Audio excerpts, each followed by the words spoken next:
Hi hello నమస్తే, నేను మీ Priya. Welcome back to Priya's kitchen. ఈరోజు మన వీడియో వచ్చేసి రవ్వ లడ్డు అనమాట. సో అందరికీ రవ్వ లడ్డు ఏంటంటే గట్టిగా వస్తూ ఉంటాయి. సో అలా రాకుండా వారం రోజులైనా మన రవ్వ లడ్డు సాఫ్ట్గా, స్పాంజీగా, మెత్తగా ఉండాలంటే నేను చేసే పద్ధతిలో చేస్తే కనుక మీకు వారం రోజుల పాటు 10 రోజుల పాటు మీకు రవ్వ లడ్డు లాంటి సాఫ్ట్గా ఉంటాయి అన్నమాట. సో ఈ వీడియోని ఎక్కడ కూడా స్కిప్ చేయకుండా ఫస్ట్ నుంచి లాస్ట్ వరకు చూడండి. సో లేట్ చేయకుండా వీడియోలోకి వెళ్ళిపోదాం. ముందుగా మనం మిక్సింగ్ బౌల్ తీసుకుందాం. అందులోకి 1 కప్పు వరకు బొంబాయి రవ్వ అంటే సూజీ రవ్వ, ఉప్మా రవ్వ అని అంటారనమాట. సో దాన్ని 1 కప్పు వరకు కొలిచి ఇందులోకి వేసుకోవాలి. అందులోనే 1/4 కప్పు వరకు కొబ్బరి తురుమును కూడా ఇందులోకి యాడ్ చేసుకోవాలన్నమాట. నా దగ్గర వెండు కొబ్బరి ఉంటే దాన్ని నేను మిక్సీలో గ్రైండ్ పట్టేసి ఇందులోకి యాడ్ చేసుకుంటున్నాను. మీ దగ్గర డ్రై కోకోనట్ ఉంటే కనుక మీరు డ్రై కోకోనట్ అయినా వాడుకోవచ్చు. సో దీన్ని చక్కగా ఒకసారి మొత్తంగా కలిపేసిన తర్వాత ఇందులోకి మనం కొద్దిగా పాలు యాడ్ చేసుకుంటూ ఒక చిన్న పిండి ముద్దలాగా మనం కన్సిస్టెన్సీ వచ్చేంత వరకు మనం దీన్ని కలుపుకోవాలి. దీన్ని మరీ గట్టిగా కలపకూడదు, మరీ లూజ్గా అంటే మరీ పాలు ఎక్కువ పోసేసి మరీ లూజ్గా కలపకూడదు. మీడియం కన్సిస్టెన్సీ అంటే నేను చూపించే విధంగా ఇలా కలుపుకొని మనం ఒక అరగంట పాటు మూత పెట్టి పక్కనుంచుకుందాం. సో అరగంట తర్వాత నేను మీకు చూపిస్తున్నాను. చూసారు కదా, మనకి రవ్వ అనేది పాలు పీల్చుకొని మనకి ఎంచక్క రవ్వ అనేది నానిపోయింది. ఇప్పుడు మనం ఒక కవర్ తీసుకుందాం. అంటే ఇప్పుడు మనం చేసి పెట్టుకున్న ఆ రవ్వ మిశ్రమాన్ని 3 భాగాలుగా చేసుకొని దాన్ని ఈ కవర్ పైన చపాతీస్ అంత పల్చగా కాకుండా కొంచెం పరోటా మాదిరిగా కొంచెం లావుగా వీటిని మనం ప్రెస్ చేసుకోవాలన్నమాట. అంటే ఒత్తుకోవాలి. మరీ పల్చగా ఒత్తేసుకుంటే మనకి విరిగిపోతుంది. కాబట్టి పరోటా లెక్క కొంచెం లావుగా కొంచెం మందంగా మనం వీటిని ఒత్తుకోవాలన్నమాట. నేను చూపించిన విధంగా ఇలా మందంగా ఒత్తుకొని పెట్టుకోవాలన్నమాట.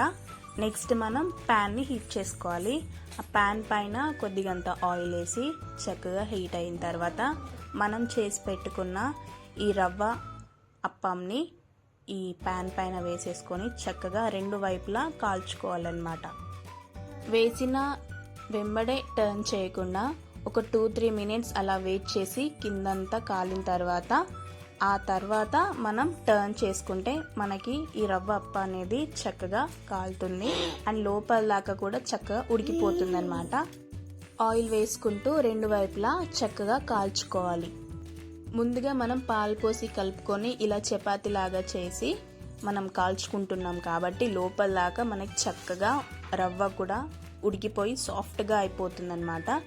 సో ఇలానే అన్నీ కూడా మొత్తం కాల్చుకోవాలి. 2 వైపులా చక్కగా ఎర్రగా దోరగా కాల్చుకోవాలన్నమాట.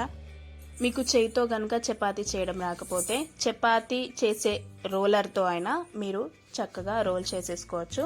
సో ఇలానే మొత్తంగా మనం చపాతీస్ చేసేసుకొని పక్కన ఉంచుకొని చల్లారబెట్టేసుకోవాలన్నమాట.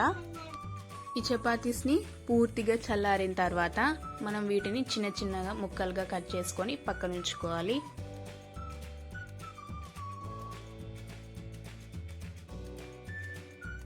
సో చూసారా, ఈ విధంగా చిన్న ముక్కలుగా చేసుకొని మనం వీటిని పక్కన ఉంచుకుందాం. నెక్స్ట్ మనం ఒక మిక్సీ జార్ తీసుకొని ఈ ముక్కలన్నిటినీ చపాతీ ముక్కలన్నిటినీ ఈ మిక్సీ జార్లోకి వేసేసుకోవాలి. ఇలా వేసుకున్న ఈ ముక్కలన్నిటినీ మనం మెత్తగా పొడిలా చేసుకోవాలన్నమాట. సో ఇలా మిక్సీ జార్లో వేసేసుకొని మెత్తగా కాకుండా కొంచెం బరకగా అంటే రవ్వగా మనం మిక్సీ పట్టేసుకోవాలి. చూసారా, ఇలా మిక్సీ పట్టుకోవాలన్నమాట. నెక్స్ట్ మనం ఆ రవ్వని పక్కన పెట్టేసుకొని అదే మిక్సీ జార్లోకి ఏ కప్పుతో అయితే మనం రవ్వని కొలిచి తీసుకున్నామో అదే కప్పుతో 1/2 కప్పు వరకు మనం చక్కెరని కూడా యాడ్ చేసుకోవాలి ఈ మిక్సీ జార్లోకి. నెక్స్ట్ ఇందులోకి ఫ్లేవర్ కోసం 5 నుంచి 6 యాలక్కాయలు మనం ఈ చక్కెరలోకి యాడ్ చేసేసుకొని దీన్ని కూడా మెత్తటి పొడిలా చేసుకోవాలి. ముందుగా చేసుకున్న రవ్వ మిశ్రమంలో ఈ చక్కెర పొడిని కూడా యాడ్ చేసేసుకొని మొత్తం ఒకసారి చక్కగా కలిపేసుకోవాలన్నమాట. ఈ చక్కెర పొడి రవ్వ పొడికి మొత్తంగా పట్టే విధంగా మొత్తంగా ఒకసారి కలిపేసుకోవాలి. ఇలా కలుపుకున్న తర్వాత మనం నెయ్యిలో వేయించుకున్న డ్రై ఫ్రూట్స్ని కూడా ఇందులోకి యాడ్ చేసేసుకొని మొత్తం ఒకసారి కలిపేసుకోవాలి. ఇందులోకి ఎక్స్ట్రాగా మనం పాలు పోయాల్సిన అవసరం లేదు అండ్ నెయ్యి కానీ నూనె కానీ కూడా పోయాల్సిన అవసరం అస్సలకే లేదు.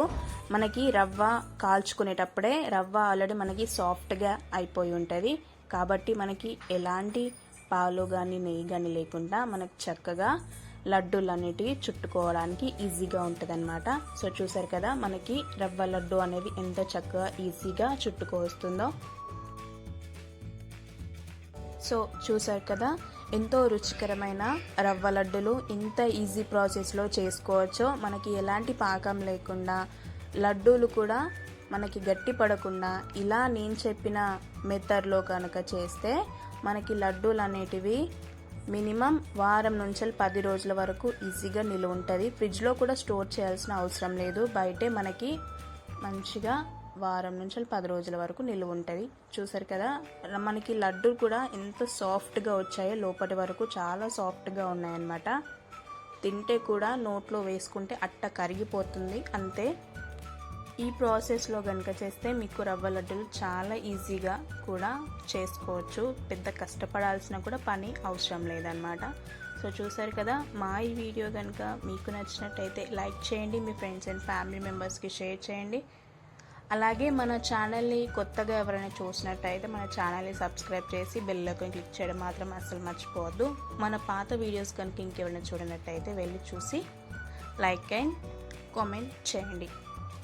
Please do like, share, comment and subscribe our Priya's kitchen. Bell icon click చేయడం మాత్రం అస్సలు మర్చిపోకండి.